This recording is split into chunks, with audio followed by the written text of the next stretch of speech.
Exclusive Storm Tracker Doppler weather with meteorologist Chase Ward.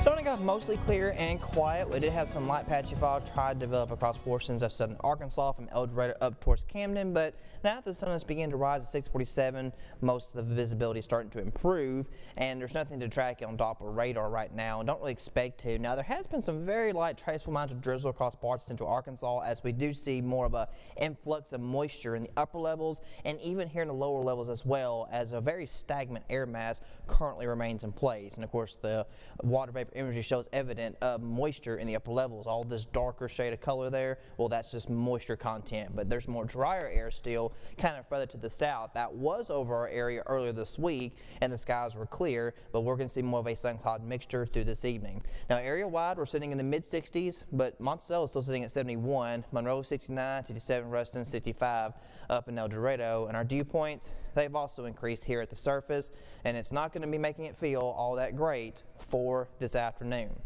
So bus stop forecast, mostly clear. Right now really is kind of the nicest point of the day because it is the coolest, but by this afternoon we push mid-90s. Bear in mind, we are technically still in summer, even though yes, it's September, but towards September 22nd, that's when we see actual start of fall. But until then, we still have these very summer-like conditions because even the long-term forecast, as we dive deeper into next week, not a whole lot of change, not much of any relief from the heat and humidity. It doesn't look like it's going to be changing that much neither.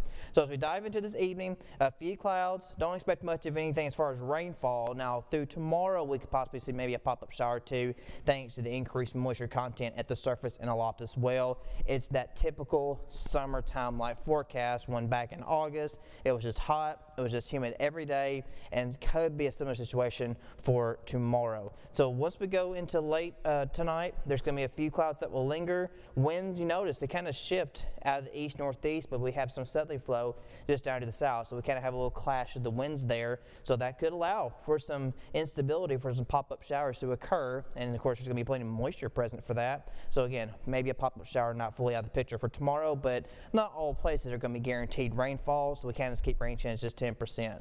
Now tonight we fall to lower 70s, mostly clear and quiet. Through tomorrow, mid-90s with that sun cloud mixture, and of course a light chance for maybe a pop-up shower, but we still look to remain mostly rain-free even over the weekend through next week, with no relief from the heat, as we'll continue in the mid-upper 90s, and also lows will continue mid-upper 60s.